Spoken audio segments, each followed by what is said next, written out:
So I have some slides today, and we're going to talk about cybersecurity and learn a little bit about what it is. And then we'll have some time at the end where I'd be happy to talk and answer questions. Now, I know that cybersecurity can sometimes be a complicated or a confusing type of subject, but we're going to do our best to make it easy to understand and hopefully get you guys interested and excited about what it is all about. So,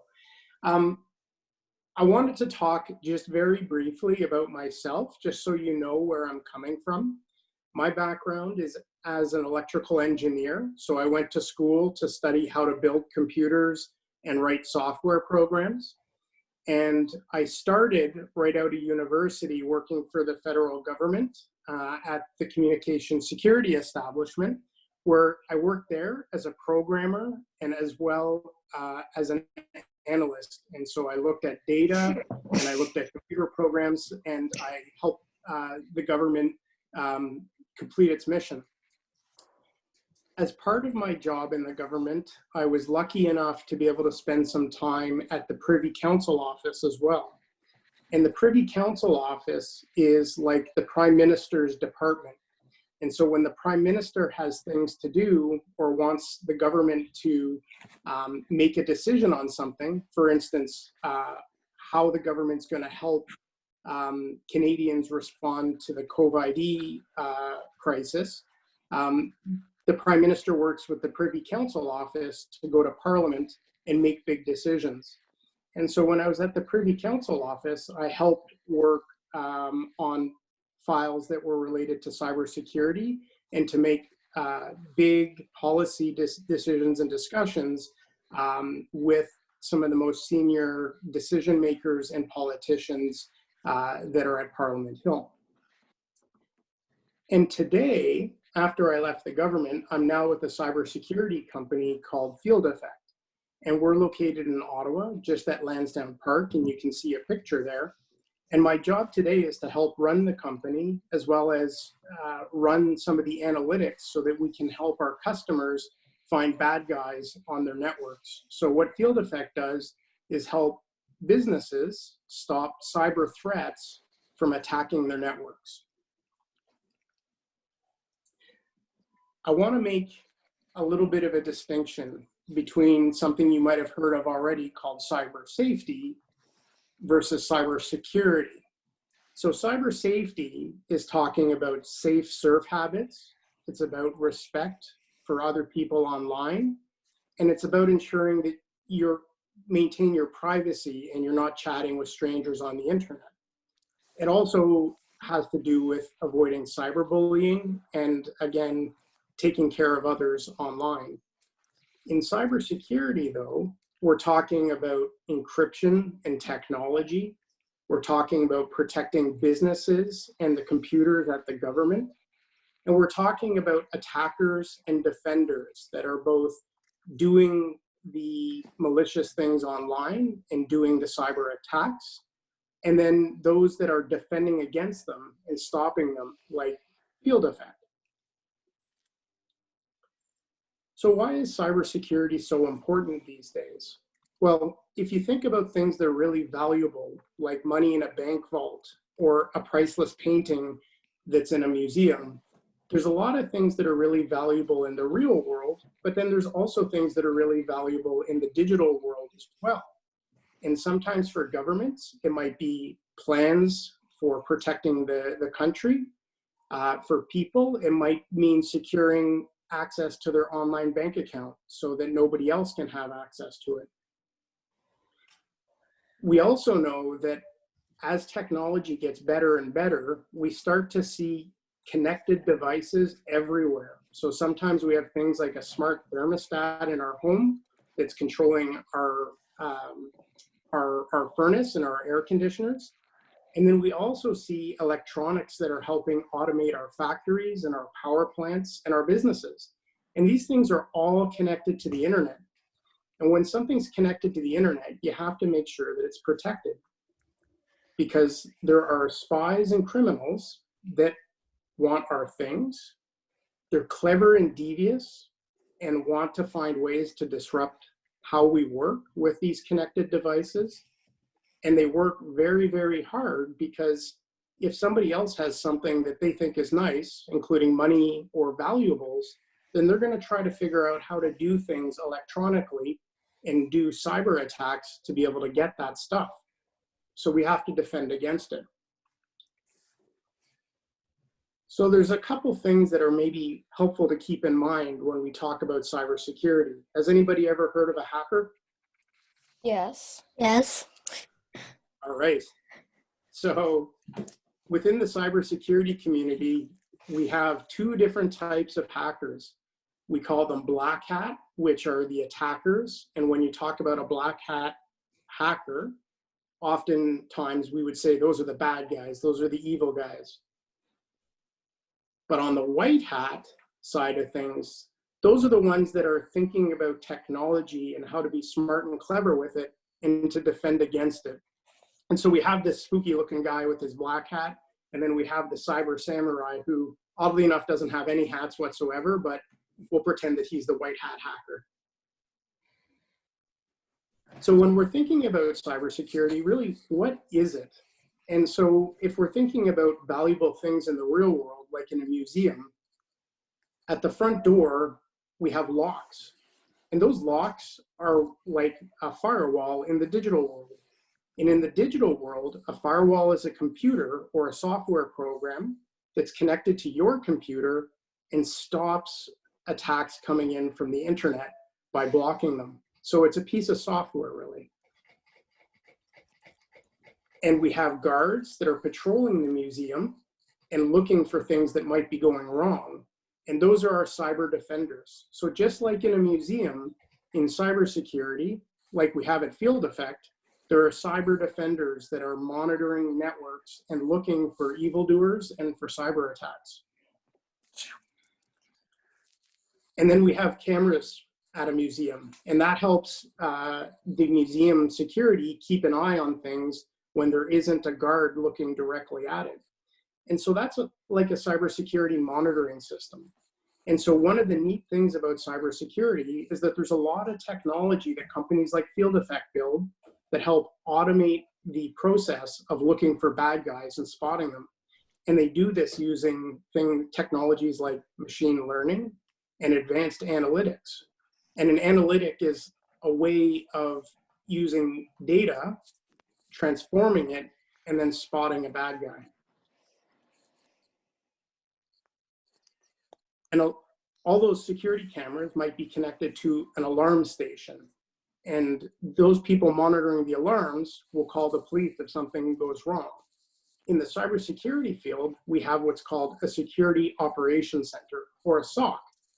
And this is the place that all the information comes from the monitoring systems and from the cameras, and sometimes even the cyber defenders, all back to one place where they look at a lot of screens and look at a lot of data and use computers and analytics and help from some very smart people to spot bad guys, and then to know what to do if bad guys are spotted and to get them out of the network. And then finally, the thief is like the hacker. And I don't know if anybody has seen this movie. You might be too young to have seen it, but that's a sophisticated thief being lowered down from the ceiling to get at some bad stuff, or to get at some valuables. Mission Impossible. There we go.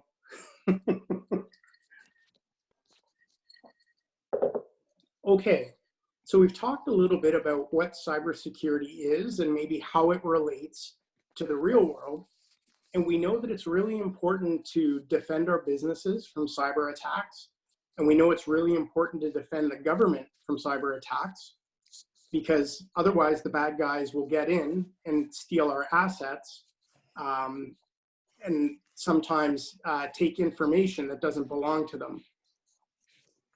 But more broadly, there's some really interesting things that we've seen happen with cybersecurity. So has anybody heard of a virus before? Me. All right. Me. Which type? All right, well, there we go. We got some smart Is people. it like the coronavirus? Or do you mean like, or do you mean like a computer virus? Yeah, you're right. Good point. So just like the analogy we used with a museum and guards and video cameras, the cyber world and cybersecurity world has really borrowed some ideas and some words from the real world. And so just like we can have a virus in the real world, whether it's the flu virus or COVID, you can have a virus in the cybersecurity world too. And what's something that happens when you have a virus in the real world? You feel sick a little bit. People can die. Yeah, you can get very sick. You can give it to other people sometimes if you touch or sneeze. And so you can transmit a virus from one person to another. And in the same way, a computer virus can go from one computer to another. And one very famous virus that happened not too long ago was called Stuxnet. And it was a very interesting virus, and I'm going to talk about it a little bit because this was a virus that helped keep some peace in the world. And there was a lot of news if you read online about what Stuxnet was, and there's lots of reading, and I've got a link for you at the end of the presentation as well. But here's a little bit of the story. So who knows their geography? Does anybody know where Iran is? Right there. Yes, I've kind of given away, haven't I? So if you know where North America is, where I am and where you are right now, you can see that Iran is very far away. And so Iran was known to be developing some secret stuff. And so this picture here is of a secret military base in Iran that was taken using satellites. And so these satellites were taking pictures, and it looked like what was happening there wasn't very good. It looked like there was some team of scientists that were developing what appeared to be a very big weapon, which was not what they were supposed to be doing and was concerning for other people in the world. And so what they were doing at this military base was using a lot of technology to do research that they weren't supposed to be doing. And so can you imagine how a virus might help stop them from doing this?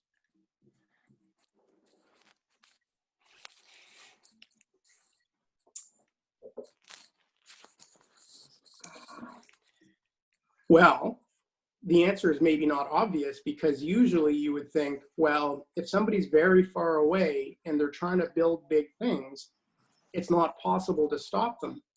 But if you read the newspapers, what happened was some white hat hackers developed a virus, and they put the virus on a USB key, and they got it snuck into the military base, where some of the scientists put that USB key in the computer. And just like a cold virus, it started to move around the network. And something that was done that was really, really smart is that the virus caused the computers to work really, really hard and overheat. And so then the computer stopped working. And because the computer stopped working, the bad guys couldn't achieve their objective and couldn't make bombs anymore. So this is a very interesting real world example of how cybersecurity can be used to help keep peace. So how do evil hackers win? The way hackers win is that they're looking for bugs. Do we know what a bug is in software? Yes, it's an type of insect. But when we're talking It's when we're talking about computer code, have you guys ever heard of a glitch? Yep. yes. It's like an error in the It code. happens to me a lot, and it really annoys me. Yes. especially when I'm in the middle of my video game and I'm about to win. Well, as it turns out, those glitches are what's called software bugs. And those software bugs are the same things that attackers use to try and compromise your computer and put a virus on. And once they are able to get onto a computer, they use special software to get at your secrets. So this is really important to remember, because some of us on this call, I think, are really interested in things like robotics and software development. And so we know that evil hackers find bugs or glitches and then use that information to get at your secrets. So if we want to start to become really smart and really good at defending against evil hackers and to stop them from finding bugs in our code, what do we have to learn? Well, first of all, you need to be really good at science and math, because all of this is around computers and software. And so you have to think about logic, which is making decisions in a computer, about computation, and things like machine learning, which are advanced analytics that get programmed into a computer. We also have technology and software development. So learning how to write smart code that works fast, but also doesn't have any bugs. Getting into computer engineering so that you understand how a computer runs your software. And telecommunications, which means how does one computer talk to another computer all the way across the internet? It's a really complicated thing, but it's super interesting, and it's very important for doing cybersecurity. And then finally, network and system analysis. And this is a little bit like that telecommunications. So it's understanding how computers work and how computers connect to wireless networks and then transmit an email or a web page or other information all the way across the internet. And once you understand that, then you can do things like build a firewall. And a firewall, if you remember, is the thing that blocks bad guys from getting into a network. So if you like to write software, which is part of technology and software development, there's things that you can do to help. So if you're learning a computer program like Java, the best coders in the world do a lot of testing on their software, and they think long and hard about the software that they're writing to find the glitches in the bugs in their software before the attackers can. So in that way, attackers can't exploit them. So that was a pretty quick overview of cybersecurity, and I can talk about any of those pieces in more detail. I've got a couple resources online here too as well. There's an activity book, a really good online surfing, safe online surfing website, interactive from the FBI. And then there's a very detailed online story about Stuxnet that you can get into and read if you're more interested in learning about viruses. So with that said, does anybody have any questions, or would you like to talk about anything related to cybersecurity or anything that I might have mentioned? I have a question. Yes. Do you know what security level AA2 is?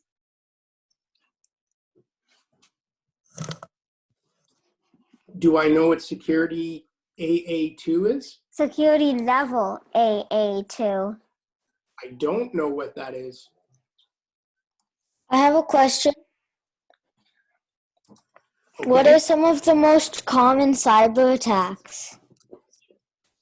That's a great question. So there are two types of cyber attacks that happen all the time against businesses and against governments. So one type of cyber attack is when somebody tries to get into your email account. And the way hackers do this is that they send you emails and web pages that make it look like you're supposed to type in your username and password to a system, but actually it's a fake site and it's run by the attacker. So when you type your username and password in, actually you're not logging into anything. You're just giving it over to the black hat hacker. So that's one way. And once they're in your email inbox, then they can do everything that you can do, including send emails to your friends and family that might make your friends and family think that you're asking them to do something when really it's an attacker, not you. The other type of cyber attack that's very common now is called ransomware. Has anybody heard of ransomware? Me. Right. So what can you describe what ransomware is? Yeah, it's like when they take a huge file from your computer and they ask you for money to give it back. That's right. So you get an attacker that finds a way to gain access to your computer. And then what they do to try to get money from you is that they hold your computer ransom or hostage. And they do that by applying an analytic or an algorithm called encryption that scrambles all your data so that you can't use your computer anymore. And then they send you an email to say, if you want to be able to access any of your data anymore, then you have to send us money. And then if you send them money, then hopefully they will decrypt your computer or unscramble all the data so that you can have your computer back. But those are the two. Yep. What if just ask for more money? Why wouldn't they ask for more money?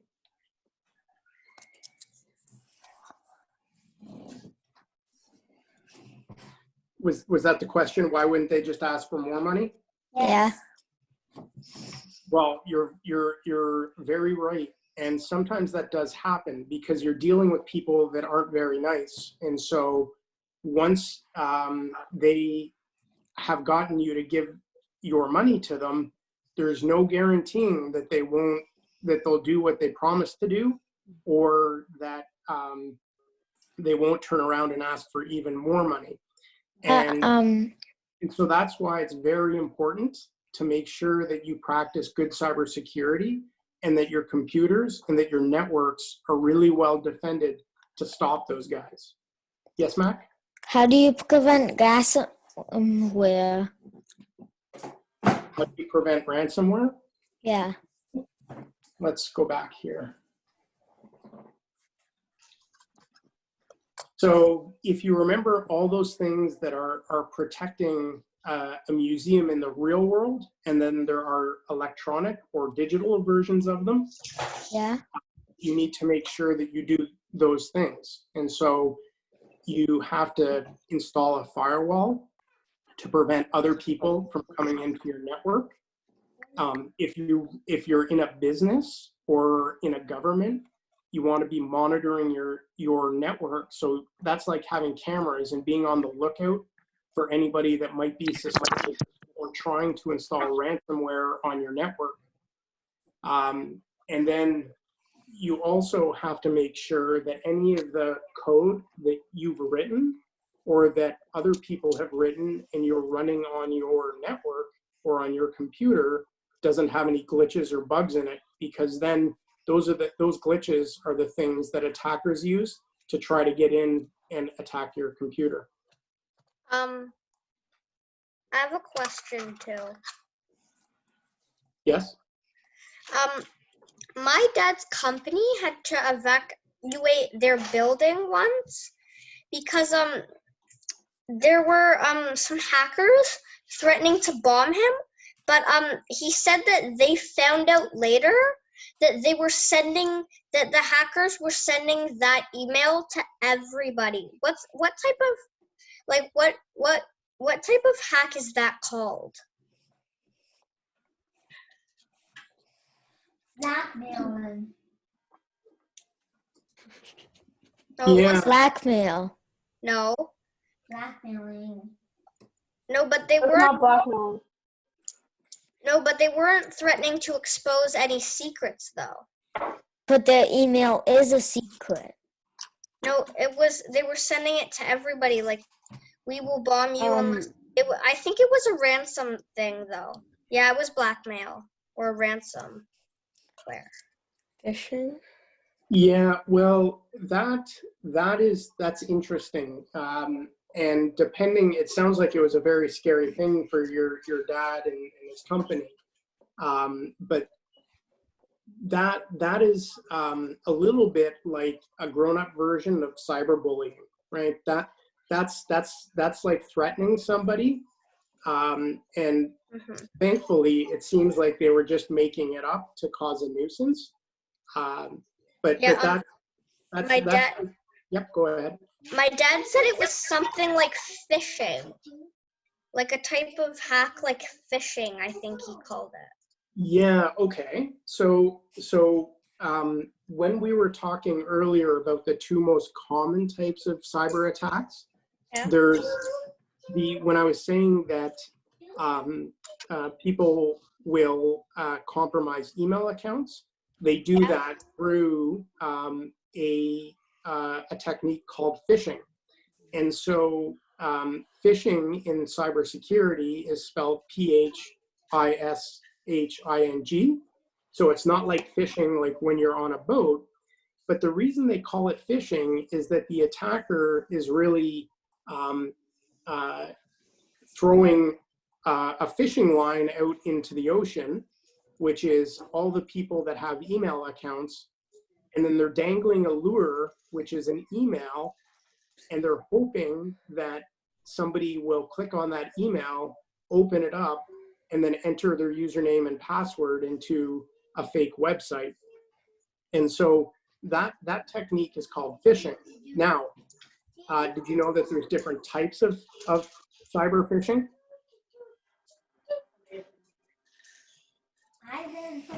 I learned about phishing from my research. Yeah. Did you know that there's something called spear phishing? Yes. Do you know what spear phishing is? When you fish with spears. When you fish with what? Spears. With spears, yes, exactly. And so if you think about when you're out fishing in a boat and you've got a fishing line, you don't really know what kind of fish you're going to see. You're just putting a worm on a hook and you're hoping that a fish is going to bite it. But it might be a small fish, it might be a big fish, it might be a little sunfish, or it might be a big pike. When you're spear fishing, if you imagine somebody swimming underwater, that means they're really close to the fish, and when they throw the spear, they know exactly which fish they're trying to catch. So when we're talking about spear phishing in the cybersecurity world, it means that somebody is thinking very carefully about which individual they want to compromise and get access to their email or other accounts. And so somebody might choose a very important person, like the president or prime minister, and try to phish them, because if you can get into their inbox and read their email, there might be a lot of interesting things in there as well. Can you imagine if you were able to send an email and you were able to say that you were the president or the prime minister? You'd probably be able to get some people to do some stuff, right? Yep. Thanks. What if they were going to send an email to, what if they hacked the prime minister and sent an email to his wife and said, "We're breaking up now"? Well, divorce. that wouldn't be a very nice thing to do, but that kind of thing can happen, and that's why it's so important to have all these things that are on the screen right now. Because if you're not defending your networks, and if you're not watching everybody's email inbox to make sure that there aren't bad people accessing it, then that kind of thing can happen. So sometimes when people get access to somebody's email and they have lots of money, they don't usually send an email to the person's husband or wife to say they want to break up. But what they do is they say, they send an email to the bank to say, I want to take all my money and I want to send it to this other email or to this other bank account. And that bank account is owned by the attacker. And so the attacker can get all the person's money. That's a very bad thing. I have a question. I won't let anybody take my money.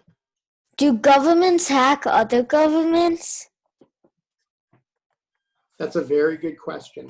And so when we're talking about Stuxnet, nobody knows for sure what happened, but governments, sometimes when they have a disagreement with another country, what happens? War. War, right. And war is a very dangerous thing because a lot of people can get hurt, and people don't like that. And so sometimes governments will use cyber attacks and cyber security methods to attack other governments and get access to their information, as well as try to get them to stop doing things. So in the case of Stuxnet, the virus that we were talking about, nobody knows for sure, but people think that maybe it was another government that made the attack against Iran to stop them from building big bombs. And by doing so, help prevent a war. I have a question. Me and Will have a question. I have a question. What would happen in a cyber war? My name is Black Hat Hacker.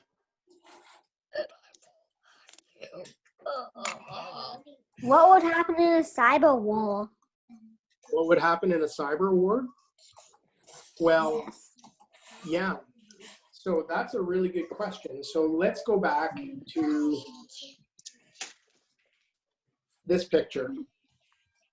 So remember we were talking about cybersecurity and why it's important. It's because we have things that are valuable like money and treasures, but we also have important work. So that is connected to the internet. So we have factories and power plants and businesses that help keep the countries running and help keep cities working. So in a cyber war, we haven't had one, but some people worry that one hacker could turn off a factory from working or might stop a power plant from working, and then nobody would have electricity in their house. And so that would be a really bad thing. So instead of using tanks and bombs in cyber war, the attackers might do things to turn off all the electricity and the ability of the country to be able to do the things that people need to be able to survive and enjoy life and have fun. How does your company help people safe? So at Field Effect, we are focused on helping businesses stop from having bad things happen to their networks. So we have a lot of really smart people at Field Effect that help build technologies like firewalls and monitoring systems that people can install on their networks really easily. So think of like a little box that you quickly plug in. And so that little box is like a camera or a monitoring system. And because the people at Field Effect are really good at what they do and have a lot of experience knowing what bad guys and black hat hackers look like, we're able to use those monitoring systems along with cyber defenders and operations centers at Field Effect to spot when bad things are going to happen to a network, and then help the customer block it and stop it, so that that way their emails don't get compromised and that their networks don't get ransomware on them.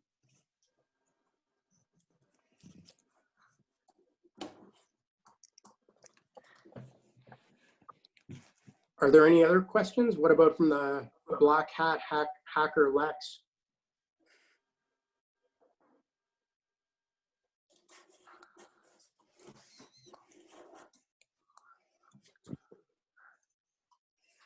Lex, do you have a question? No, sorry, I froze and my camera froze and I was looking ahead.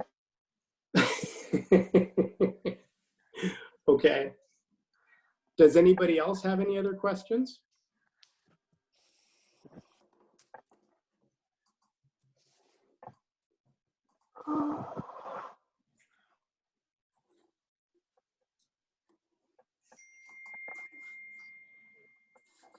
Have you guys learned any software development? Do you guys do any coding?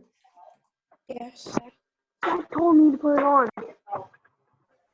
What kind of code are you writing? Python, Java, Java, Python, HTML. Ah. Are you doing anything to